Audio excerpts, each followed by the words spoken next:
हम लोगों ने मेंटोर और इसको जो कर लिया ना, रोल मॉडल के लफ्ज़ को ही गलत इस्तेमाल करते हैं। रोल मॉडल ये है कि इसके पाँव के ऊपर पाँव रख के चलो।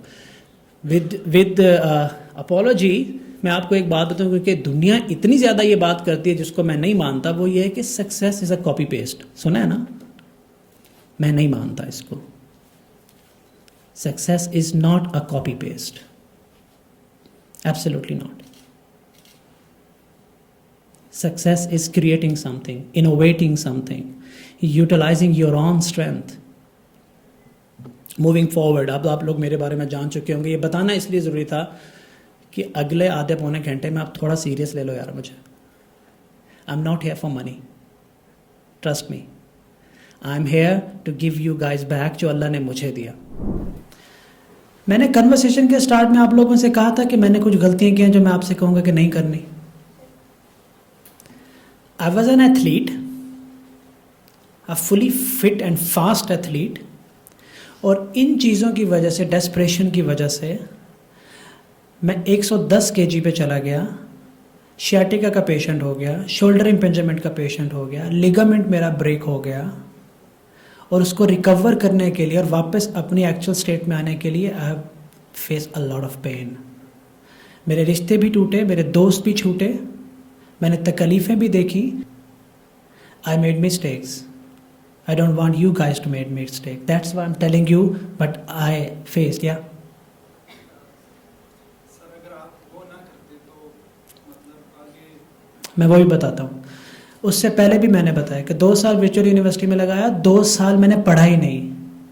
मैंने एग्ज़ाम के लिए पढ़ा। अगर मैं किताबों के लिए पढ़ रहा होता तो मुझे ये बैठ के करने की ज़रूरत नहीं थी भाई। अगर मैं किसी मेंटोर को सुन रहा होता, किसी को सीरियस ले रहा होता, किसी की कन्वर्सेशन में व्हाट्सएप यूज़ करके सेल्फियाँ ना ले रहा होता, तो मुझे वो रातें उस मच्छरों के अंदर उस थड़ी पे लगाने की ज़रूरत ना पड़ती।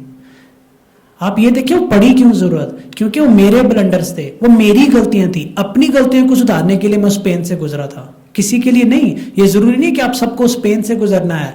मैं यहाँ खड़ा हूं, आप लोग अगर मेरी बात सुन लेंगे, मेरे जैसे किसी की बात सुन लेंगे, तो आपको पेन से नहीं गुजरना पड़ेगा। That is the difference between smart person and अ डम पर्सन। स्मार्ट पर्सन दूसरे की गलतियों से सीखता है। वो फर्ज नहीं है कामयाबी के लिए कि आप मच्छरों में बैठ के पूरी रात काम करें।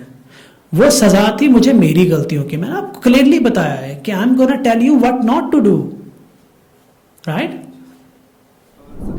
जब मैंने जॉब छोड़ी ना, अब ये बात आप लोगों के लिए इंपॉर्टेंट है। हुआ ये कि जब मैं पहले साल में जॉब इंटर्न से जॉब पे आया तो करता क्या था, दिन में काम करता था और रात को जाके पूरी रात लगा के पढ़ता था जो सुबह काम करना है।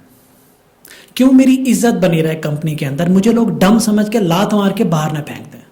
उस इज्जत को बचाने के लिए रात को काम करता था और सुबह आके कहता था ये तो कुछ भी नहीं था। अब थोड़ी देर के लिए इमेजिन करो कि मैं वो रात को फ्रीलांसिंग शुरू कर देता, कई कंपनियों से लात खाता, स्किल डेवलप ना कर पाता, पैसे कमाए हुए खत्म हो जाते और यहां पे आज कोई और खड़ा होता। 7 साल तक मैंने फ्रीलांसिंग नहीं की, कुल्हाड़ा तेज किया, और जब मैंने की तो $50 के प्रोजेक्ट पे मुझे इतना फोकस था कि कर भी लूंगा, रिव्यू भी लूंगा और छोड़ूंगा भी नहीं इस क्लाइंट को। आज जब मैं क्लाइंट के साथ बात कर रहा हूं तो मेरी ये टीम बैठी हंस रही होती है। लोग सोच रहे होते हैं ये क्लाइंट ऑन बोर्ड आएगा या नहीं आएगा, और मैं सोच रहा था इन पैसों का क्या करना है। I can feel that money in my pocket when I am talking to the client. That's a level of optimism.